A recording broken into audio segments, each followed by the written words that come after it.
Hi, this is Richard Edelman, and you're listening to The Trust Makers.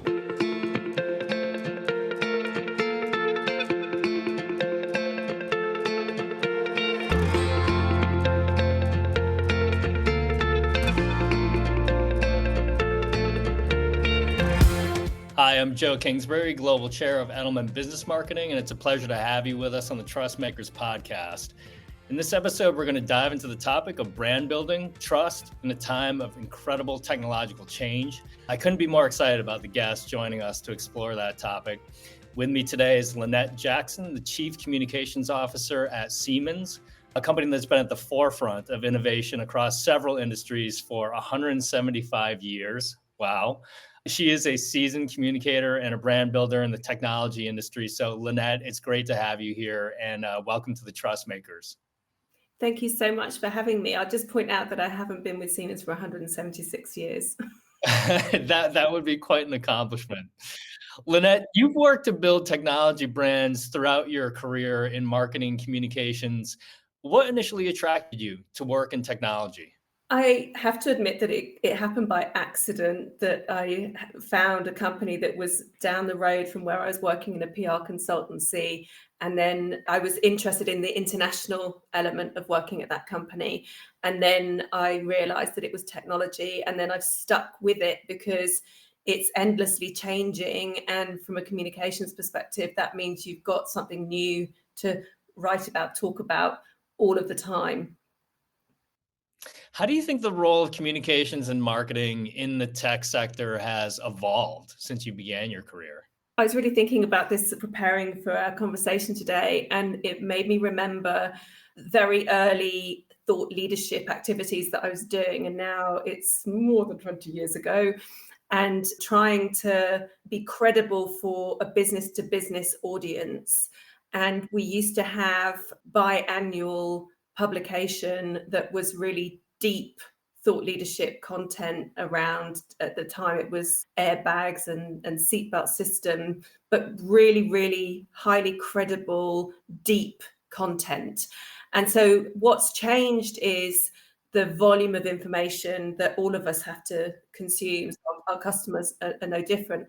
I was reading over the weekend that it's something like 74 gigabytes of information that we all have to process. And that's about the equivalent of 16 films a day. And so I think that's the challenge for us, is we've got to stand out more than we used to have to. Way back when, our customers would choose to receive and subscribe to newsletters. And then now our customers, just like all of us, are bombarded with digital information every second of their waking day. Undoubtedly, we're all drowning in information today, and that's a pretty staggering statistic you mentioned there. The 2024 Edelman Trust Barometer is focused on the acceptance of innovation in a rapidly changing world. And one of the findings from the report is that business is the most trusted institution to integrate innovation into society. How does Siemens view its role in introducing innovations, not only as a large, meaningful business itself, but also as a major technology innovator and a driving force behind many of the changes that end up touching people's daily lives? I was really interested, and it made me think, this notion of how trustworthy information is about technology, and how people are feeling a little bit overwhelmed with the pace of change in technology.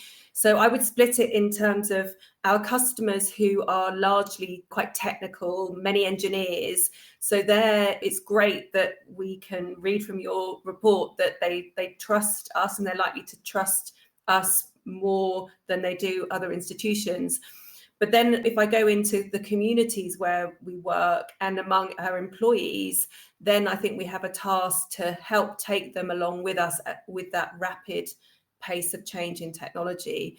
And what does that look like? Then it is about us breaking it down and often explaining why a technology is going to have a benefit. We talk about technology to transform the everyday.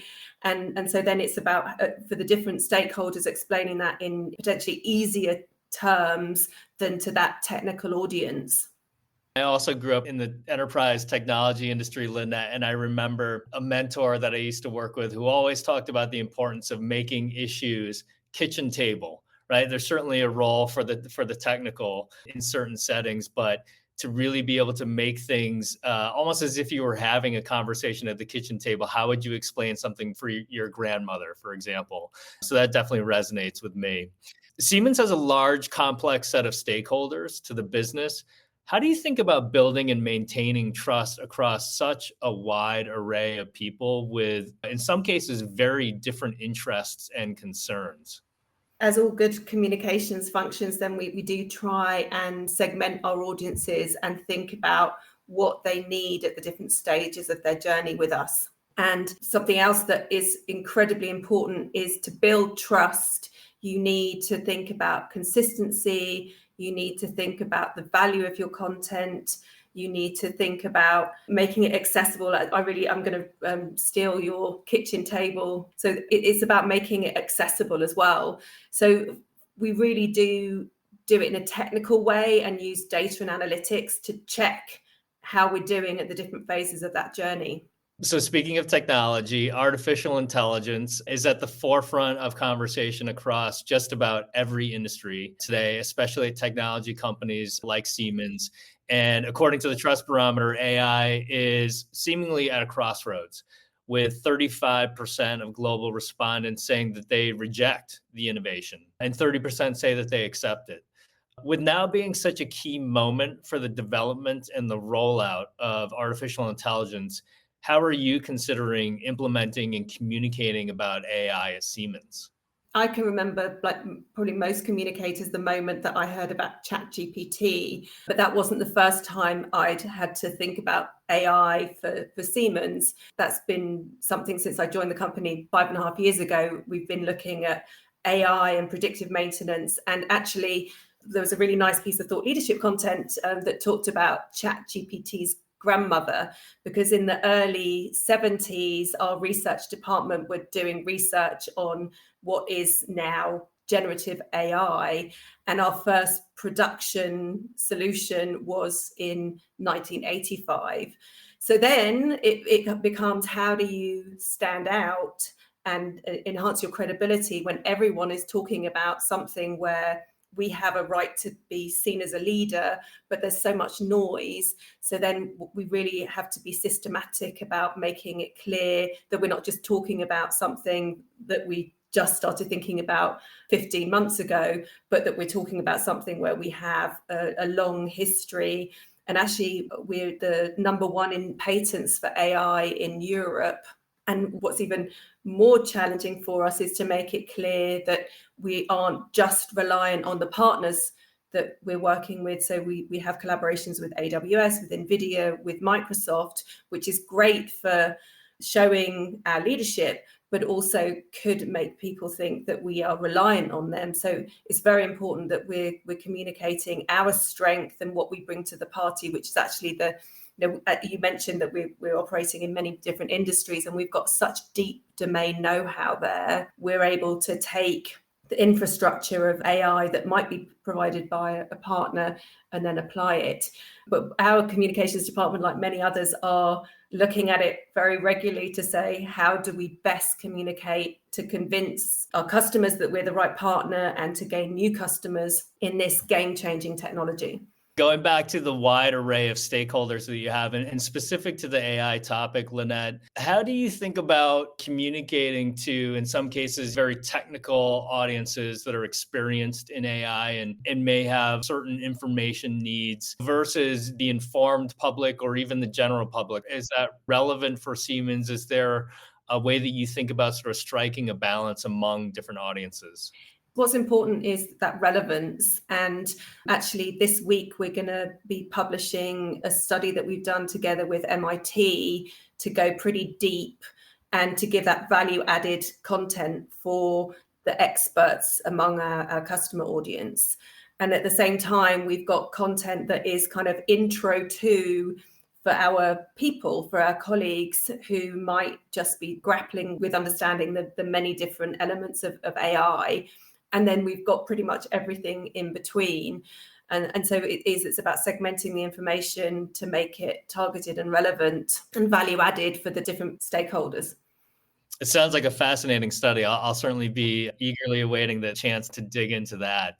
Speaking of studies, Edelman and LinkedIn have partnered on our annual B2B Thought Leadership Impact Report for many years. And we just launched our latest study in February. And it examines how thought leadership influences buying behaviors among global B2B decision makers and C-suite executives. One of the key findings is that 73% of global B2B buyers say that thought leadership is a more trustworthy basis for evaluating a company's competencies than traditional marketing materials and product information alone. Now, Siemens, as a global leader, a 175-year-old company, when your leaders speak, people listen. So it's a long way of asking, what is the role of thought leadership in your communications and business strategy? It's right in the middle of our communications mix, and in some ways in the middle, because I do see it as the intersection of public relations activities and then our branding, and it comes together because sometimes there's events that are more brand related, but you need that credible content. I see it really as the kind of the marriage between PR and branding. And I see that it's increasingly important, as I mentioned at the beginning, this notion of just people being bombarded with information. And this is a way of being, that dreadful word, sticky and value added. And what I aim for is that we really are creating content that is going to be stand out and valuable, that our customers would even want to read it on weekends. Because if I think about my own learning journey, the pace of change in industry, in communications, in technology is such that I find I need to keep myself really informed and curious. And so what I'm aiming is for those target stakeholders that I want to be reading and understanding Siemens, that we're providing the kind of quality content that is worth their while in their free time even. It's a really important point that you mentioned about potentially even wanting to read or consume something on the weekend, because I suppose it's cliche now, but even in B2B and, even in the corporate world, we're all human beings. And there are so many different things competing for our time, whether it's, Netflix or kids or frankly, anything else. So it's so true. I mean, simply being relevant is not enough today. How do you decide where to focus your energy and your resources when it comes to Siemens thought leadership efforts? We have a matrix where we think about the continuum of what is visionary and what is credibility. And so the visionary bit is trying to make people's perception go forward and see that we are taking their businesses forward, particularly in technology. But that has to link to a credibility layer, which is what we're good at. And so we do analysis of what are the subjects where we will be taking the minds of our customers forward, and actually use some AI for that to do white space analysis. But importantly, that there was a trend maybe 5 or 6 years ago where you're all talking about what's the white space, what's the buzz, that's where we've got to go. But that doesn't make sense if it's not linking to what you need your customers to know about you, which is the credibility layer. And so what we do is we do that analysis, and then we actually focus quite heavily, and we don't just talk about many things. We find some subjects to go more deep. So it's normally about 3 to 4 subjects in a year where we would really deep dive and have an approach to thought leadership. And then because of the breadth of our portfolio, there are other topics where we still need to talk about it, but it's not real what we would describe as true thought leadership. I'm picturing a Venn diagram, right, of sort of different interests, and the sweet spot is probably somewhere where the parts overlap.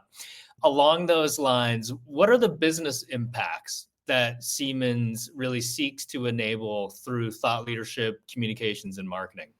Rather than real awareness, it's more moving towards consideration and interest for our customers. So as I mentioned, we sort of map the customer journeys and the stakeholder journeys that we're looking for people to take. And then it's about having that quality content at the moment where we can move from awareness to consideration to interest. And that is highly relevant for our customers, but also for employer branding. So the tech talent market is hot. And so I think it's really important to be perceived as leading, and that's where thought leadership can come, especially the tech talent that we're trying to attract. And so if we've got that value added content that piques their interest, and as you say, they're human, and that we do that in an engaging way, then it can really support us with employer branding as well as the sales funnel. You're reminding me too, Lynette, of AI and the use of these technologies in creating customized and personalized experiences for different kinds of audiences. And certainly AI, the impacts on the way that B2B marketing and communications is being done to have large impacts. Are there any areas where you're particularly excited about using some of these technologies to more effectively engage with customers and other corporate stakeholders? It's so exciting, and that's why there's the different lenses of AI to understand. So there's the one to actually understand large language models, et cetera, because that's what we're able to bring to industry. But then it's really making sure that my team is up to date on all of the brilliant things that AI can bring to our function. And I'll give you just a couple of examples. One would be intent modeling, which we've been using now for about 3 to 4 years, where we're able to see where there is that interest, and so that you can see where a prospect is searching for your kind of information, and then we're able to give that tailored information. It's because of data privacy, we don't know exactly the name of the person, but we know the industry type from their search, and then we're able to serve targeted campaigns and content that will serve their needs. When that first came across my desk, I was just blown away by the potential in that. And then we've been getting more and more sophisticated in how we use that. And then obviously there's the personalization element. And especially in such a large international corporation, the power of translation and the quality of translation that you can have today is really changing the game for us, both in terms of preparation, but also live translation offerings that we can provide. Absolutely. And actually, it was in a past research study that we did with LinkedIn on B2B thought leadership, where a surprising majority of global B2B buyers said that one of the main problems with the majority of the thought leadership content that they see is that it doesn't even seem to be created with their needs in mind. So certainly some of the technologies that you just alluded to, Lynette, could go a long way toward improving that kind of experience for important stakeholders. Isn't it exciting? Because I think the developments in this space are coming at such a pace that it's, almost every week I learn some new potential use case of AI. And I was reviewing videos that we've prepared that are AI generated, explaining some benefits of a new technology. Quality is phenomenal. Particularly for a large company like Siemens, what that could do for your ability to now do that at scale and to create personalized content experiences at scale is just amazing. And I feel like we're just at the very beginning stage of seeing those effects. I want to go back to trust for a moment. So oftentimes when we talk about the importance of trust, at least in terms of the mainstream conversation, we're looking at the relationship between brands and consumers. But trust, as you well know, is also essential in B2B relationships. And arguably, in my opinion, building trust is even more vital in the B2B context, especially when the stakes can be high and business decisions can be consequential. So what advice would you give to other B2B brands that are looking to build trust with their stakeholders? I often think of it as painting a picture via a mosaic. And what's really important is every single tile in the mosaic needs to be consistent and true to the brand that you're trying to portray is one bit. So that consistency and that quality. But then it's also about people, and to make sure that you have the right spokespeople and voices for your brand who provide that credibility and enhance the trust. And so it's kind of looking at every single thing that you do and thinking about quality, coherence, consistency, value, and that transparency is really, really important. So being ready when things don't go right to manage it in the best possible way. Well, even amid all of the technological change we've been talking about today, in some ways, I find it reassuring to know that the fundamentals still matter quite a bit. And, some of the things that technology can't quite do for us yet is, or maybe they can help, but there still is a human role in asking the right questions, understanding what the challenges and opportunities facing clients and customers might be, and really turning that into a thoughtful experience. So reassuring to know that there is still a strong role for people, I guess. Even more important, I think the stakes are higher than ever to get that right, because I remember when I was first able to be Googling to inform my work, which was luckily for me pretty early in my career, but it wasn't there from day one. It was, I think, probably year 2 or 3 where then really search engines were coming to their own. And then that you have to be checking your sources. And that's going to become ever more important as you're able to gather even more input from a wider net with large language models, with other AI tools. Then we're going to need to train ourselves and our people to be even more cautious to ensure that quality. Because as we were saying, in terms of creating trust, quality and consistency are absolutely essential. And without that great control by real humans, you can go very badly wrong. Absolutely. And actually, Lynette, it reminds me how even my own children who are still pretty young in school, they're teaching them now skills on how to verify information and check third-party sources, and to actually have a thought process about whether or not something that they hear is credible. So I'll remain optimistic that we'll be well prepared for all of these things that are going to happen. Well, that's the time that we have for today. We could have gone, I'm sure, so much longer, but Lynette, I want to thank you for sharing your insights and expertise. And to our listeners, thank you for listening to the Trust Makers. Thank you for tuning into the Trust Makers, an Edelman podcast in partnership with Advertising Week, where we speak with leaders and other trust builders across institutions. See you next time.